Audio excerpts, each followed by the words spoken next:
Welcome to episode 2. So if you missed episode 1, you should definitely go back and check it out. It explains the series pretty thoroughly.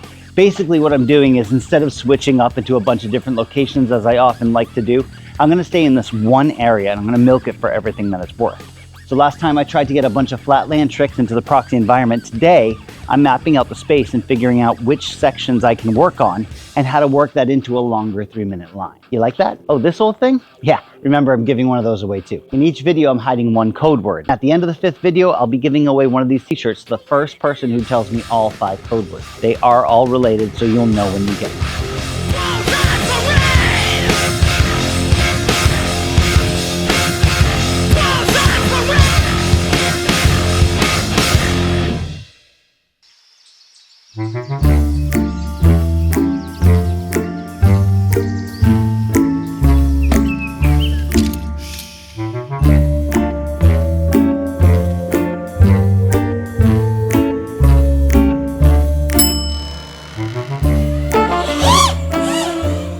Okay, so we're gonna try to map out a few areas here so that when I do the rip,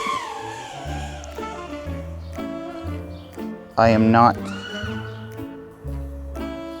What is that car doing? Just turning around, okay. We're gonna try to figure out a few areas here so that when I do the narrated rip, I'm kind of mapped out and I'm not just overutilizing this area that I love so much, right? Obviously, this is kind of the heart of the place. This is not it, and I'm not gonna make a cool 3-minute edit if I only do power loops in this one area. Ooh, that was really close. Okay, anyway. So I think area 1, I wanna save this for the last. I really do like this kind of area here. So I think this will be area 4 or 5, depending on how many I could find. Here we go. Right? So maybe, is 1 just some real flatland?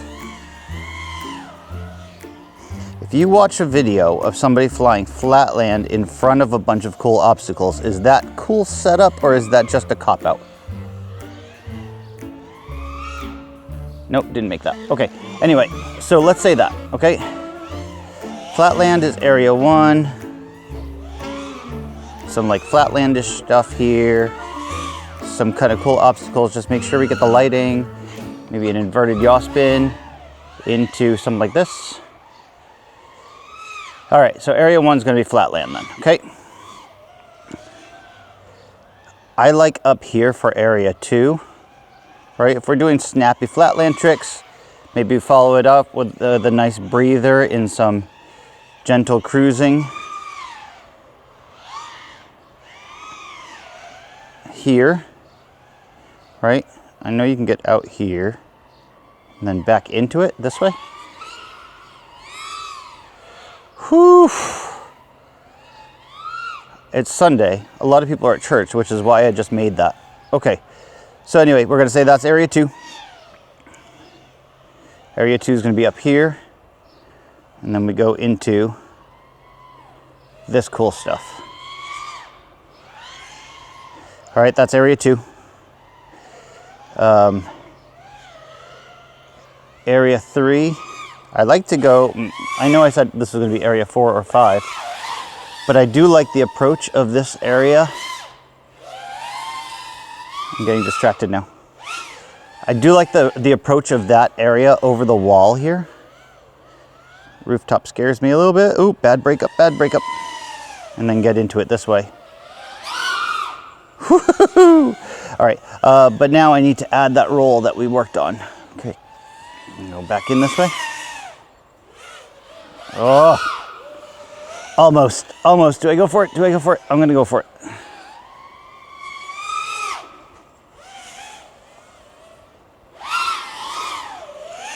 Right, all right, cool. So that's area 4. And then area 5 could be over here. This is behind me. probably way too loud. The problem is that's in the road, and I'd prefer to not go back there. Ooh. Yeah, there's a bunch of gaps in the ceiling too, but maybe we'll save that for the next video. Until then, I think I have a map. Love the spot. So there is another area here that I can definitely use in my flight. I try to avoid it because it is low light. I didn't mean to rhyme, but that is my right. Oh. So if you've been to this channel before, you would have seen me flown here, and you would have known that there is also an interior section here. This quad for some reason feels faster than the other one. Not sure why, but this interior section has some fun things to mess with. If not a little bit scary. And I've already crashed in here like 4 times today, so I'm not super excited about getting in here. But the real reason why I don't want to be in here, oh, good save. A real reason I don't want to be in here is the lighting is so much darker. Although it's, you know, it's midday, so maybe it's not too bad. But the last time I was in here, the lighting was so dark that it was grainy and gross. And I barely felt like I was able to use the footage. However, that could be a 5th spot, and see if I can include it.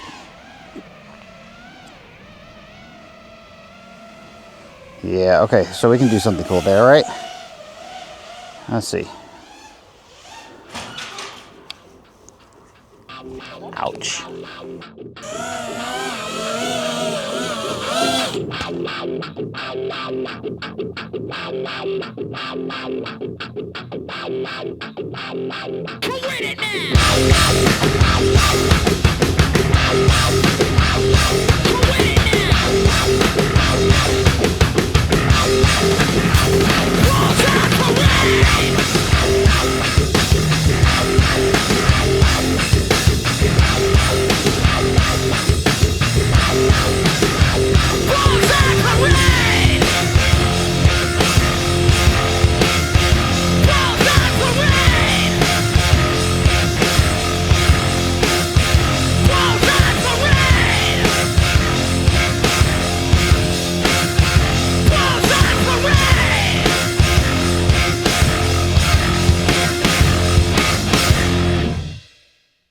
So I will say already in day 2 of this exercise that I'm already noticing an interruption in my flow.